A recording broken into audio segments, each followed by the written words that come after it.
So I'm having a chat with Indoor Pets. How are you guys? Hello. You are good. How are you? good. Yeah, not so bad. Here at 2000 Trees. How's your festival been so far? It's been good. Yeah, it's been great. I caught a bit of Snake Eyes just before us, Michael Sarah Palin. and then a bit of Michael Sarah Palin, and then we set up, played a show. It was a bit stressful, but it was good. Yeah. Now we're here with you. Yeah.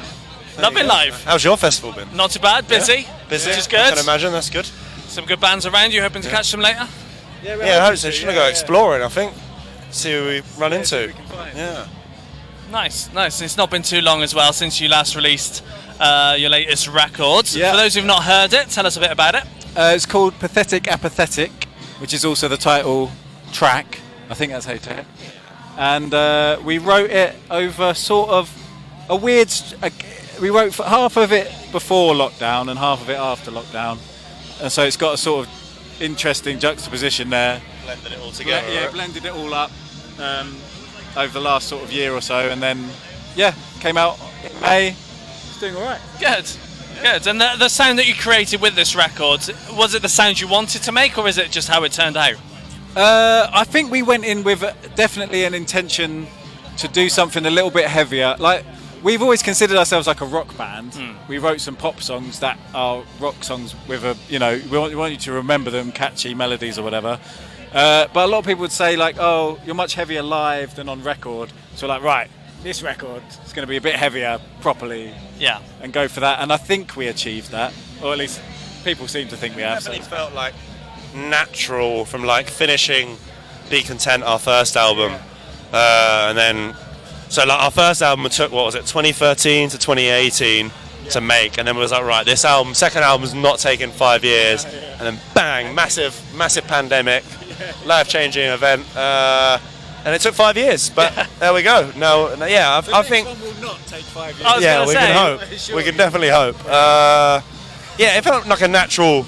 Well, to me, at least, it felt like you have a lot more importance, but it felt like a natural progression from. No, yeah, but I don't make you make.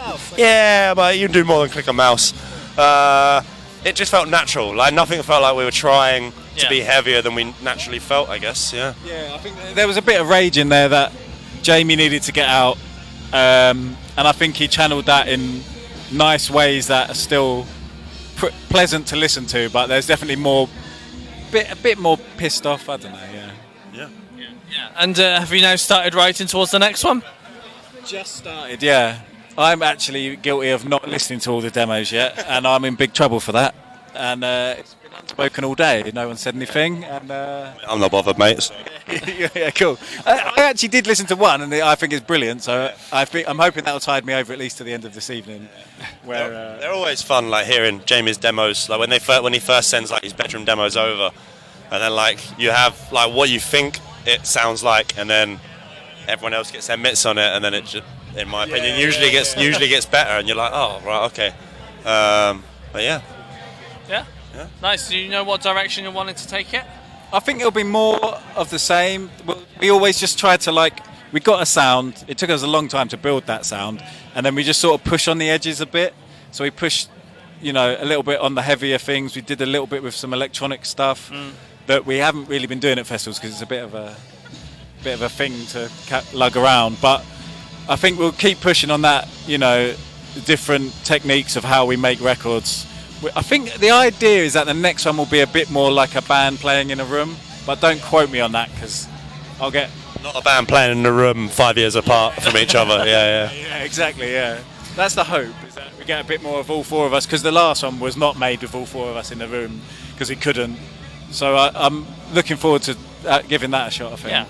Yeah. Nice. And people wanted to see you doing some live stuff. What's your plan after this weekend? Well, that's a good question. We've got another festival. We've got Tramlines, and then after that, it's all sort of a bit. There will be some stuff, but none of it's announced yet. So there'll be some. I think there'll be some UK stuff in the autumn, and hopefully some EU stuff. Nice. If not in the autumn, possibly next year. But yeah. Hopefully going to the States at some point. We would love to. It's probably not on the radar for this album campaign because these things cost money. They do. We've been there before. We wasted our visas last time. I'll do it again. Yeah, they like the people that saw it liked it in the 3 cities we visited, and we would love to go back. Probably not on this album. Yeah, yeah. And I think you've done crowdfunding before, where you went and sold some tea towels. We did indeed. Yeah, which I did buy one. You did. I did. Wow, that's amazing. You're welcome. I want to Thank give you you a very much. hug. Thank you for that, because you basically saved our band. Literally. We were in a travel. We were in. Oh, it wasn't even a travel lodge, was it? Ibis budget. in Manchester. And we basically thought it was over because we had lost pretty much everything that we used to make music, and we had no idea how we would get it back. We had various forms of insurance that basically said there was one that said because it was for business use, because we were a band that was making money, they wouldn't cover it, and another one that said no, this is a personal item, so I won't cover you for this. It was stolen on a business thing, and all this, like, the 2 insurances we had didn't cover it. So yeah, we had to beg, borrow, and steal, and you were one of the people who saved us. So thank you very much. People like yourself are very, very kind, and without them, I don't think we'd be here today. We'd probably just given up. There you go. So keep done it going. acapella or something. For yeah. me. Guys, it's been a pleasure having a chat with you. Thanks so much. Thank you for having Thank us. you very much. Having us. Cheers. Nice one. Thanks.